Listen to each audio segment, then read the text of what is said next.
Bapak Ibu Saudara, kita masuk dalam pewartaan Sabda Kristus pada saat ini. Namun sebelum itu, mari kita berdoa memohon bimbingan Roh Kudus. Bapa yang baik, bersama dengan sanak keluarga, kami akan membaca dan merenungkan kebenaran firman Tuhan. Bimbinglah dan tuntunlah kami agar kami sedia dan mampu untuk memahaminya dalam perjalanan kehidupan kami. Amin. Bapak Ibu Saudara, mari berdiri. Pembacaan Alkitab kita pada malam hari ini terambil dalam Hakim-Hakim pasal 7, ayatnya yang ke-15 sampai dengan yang ke-25. Namun saya akan membacakannya untuk kita sekalian pada ayatnya yang ke-23 saja, sesuai dengan perenungan Sabda Bina Umat.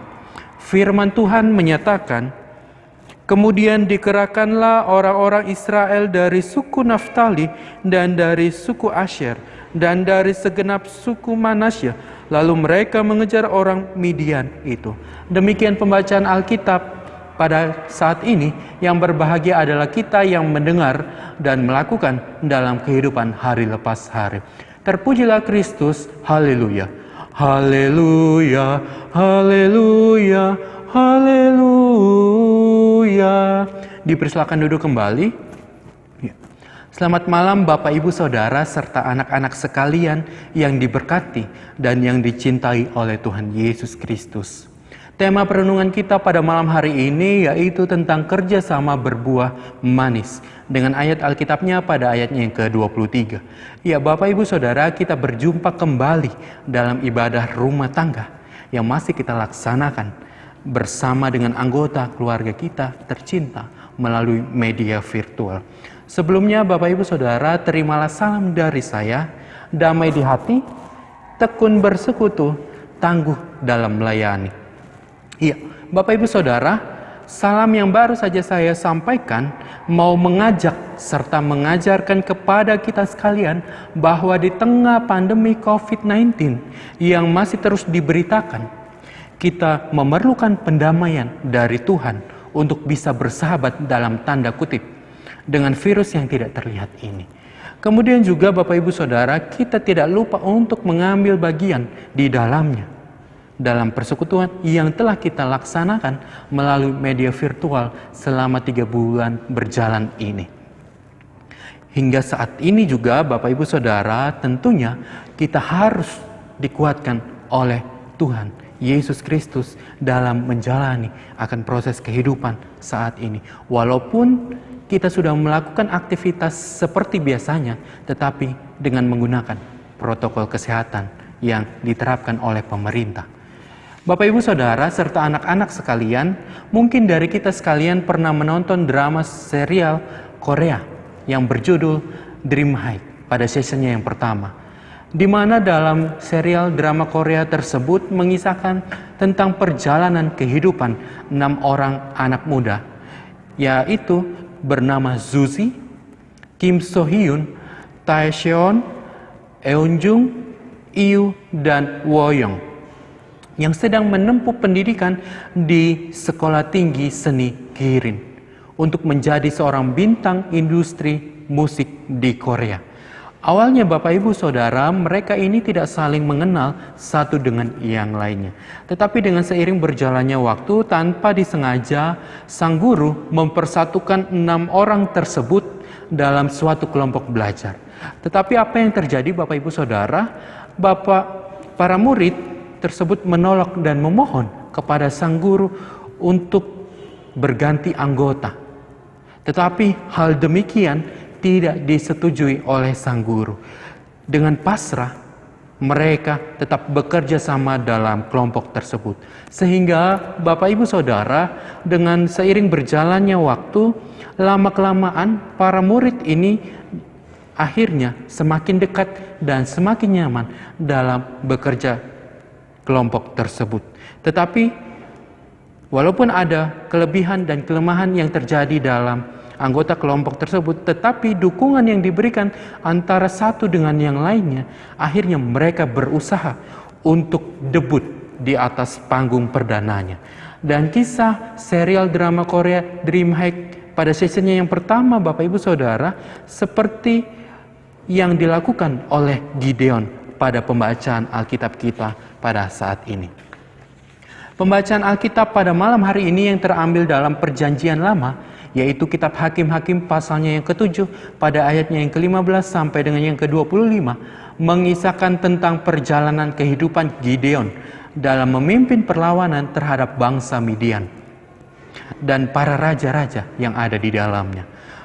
Hal tersebut bukan semata-mata dilakukan oleh Gideon bersama dengan pengikutnya, tetapi hal ini merupakan perintah yang Tuhan berikan dalam kehidupan Gideon. Walaupun dengan membawa alat seadanya, yaitu seperti sangkakala, buyung, obor, dan pedang. Tetapi Gideon bersama dengan para pengikutnya yang berjumlah 300 orang ini mampu melakukannya.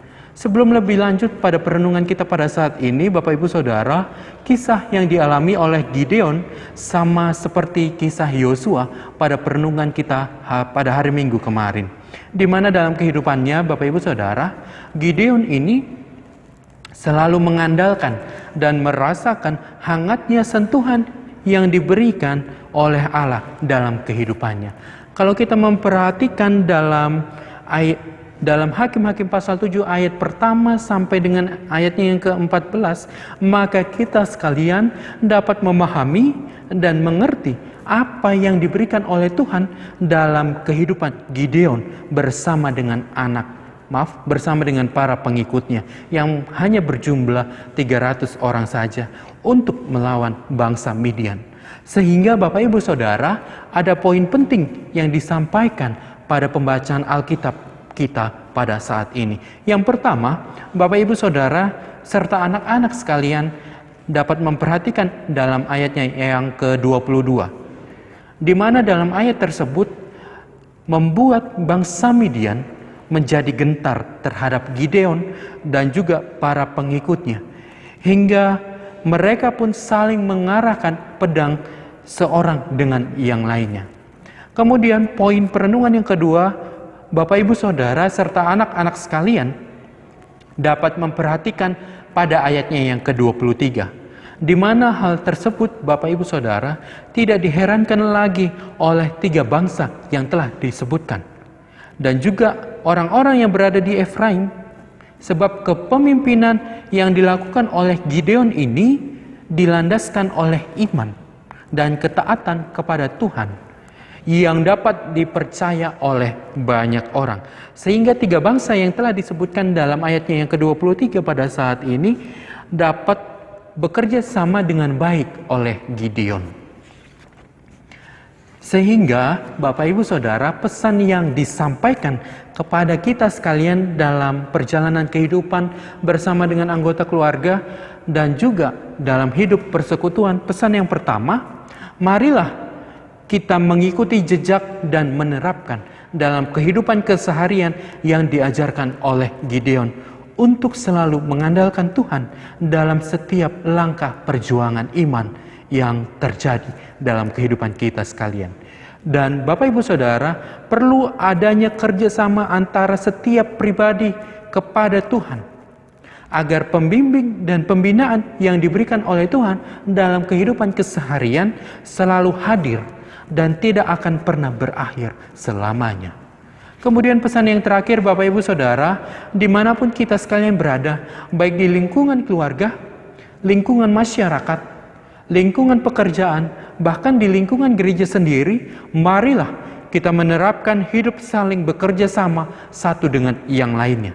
Sebab kita diciptakan oleh Allah sebagai makhluk sosial. Artinya saling memberikan pertolongan dan memberikan dukungan bagi mereka yang mempunyai kelebihan maupun kelemahan. Seperti dalam kisah serial drama Korea Dreamhack yang telah diceritakan di awal tadi. Tuhan Yesus memberkati Bapak Ibu Saudara bersama dengan anak-anak terkasih. Tuhan Yesus memberkati akan perjalanan kehidupan kita. Amin. Bapak Ibu Saudara, mari kita masuk dalam doa syukur syafaat diakhiri dengan doa Bapa kami. Bapa yang baik, kembali kami datang ke hadirat-Mu pada malam hari ini. Terima kasih untuk firman Tuhan pada malam hari ini yang telah menguatkan kami, yang telah mengajarkan kami, di mana kami diajarkan seperti Gideon untuk selalu mengandalkan Tuhan dalam setiap langkah perjuangan iman kami. Walaupun ada begitu banyak rintangan, ada begitu banyak tantangan yang harus kami hadapi, tetapi Tuhan selalu hadir dalam kehidupan kami. Bapa yang baik, terima kasih untuk persekutuan yang indah pada malam hari ini yang telah Engkau kumpulkan bersama dengan anggota keluarga kami. Walaupun kami masih melaksanakan peribadahan kami pada malam hari ini melalui media virtual, tetapi tidak menjadi persoalan. Yang terpenting, hati kami, iman kami tetap tertuju kepadamu. Bapa yang baik, malam telah menjadi bagian dalam kehidupan kami. Ada begitu banyak peristiwa iman, ada begitu banyak misteri yang akan terjadi pada malam hari ini. Namun kami memohon hikmat, memohon perlindungan darimu agar kami memasuki istirahat malam yang penuh dengan kejutan, yang penuh dengan pendampingan darimu. Hingga pada esok hari kami akan kembali menjalani aktivitas sebagaimana mestinya. Bapa yang baik, sebentar kami juga akan memberikan persembahan syukur kami yang asalnya daripadamu juga.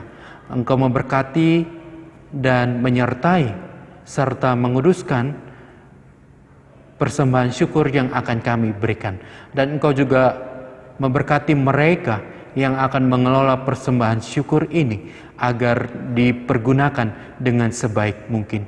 Bapa, tak lupa juga kami berdoa kepada bangsa dan negara kami, di mana di tengah pandemi COVID-19 yang masih terus diberitakan, ada begitu banyak perjuangan yang harus dialami, ada begitu banyak perjuangan yang harus dilakukan. Kami memohon hikmat dan tuntunan darimu bagi mereka yang berjuang untuk melawan COVID-19 hingga saat ini. Inilah doa dan ungkapan syukur kami pada saat ini yang kami alaskan di dalam satu nama, Tuhan Yesus Kristus yang adalah Tuhan dan Juru Selamat kami yang hidup, yang telah mengajarkan kami berdoa. Bapa kami yang ada di sorga, dikuduskanlah namamu. Datanglah kerajaanmu, jadilah kehendakmu di bumi seperti di sorga. Berikanlah kami pada hari ini makanan kami yang secukupnya, dan ampunilah kami akan kesalahan kami, seperti kami juga mengampuni orang yang bersalah kepada kami. Dan janganlah membawa kami ke dalam pencobaan, tetapi lepaskanlah kami daripada yang jahat. Karena Engkaulah yang empunya kerajaan dan kuasa dan kemuliaan sampai selama-lamanya. Amin.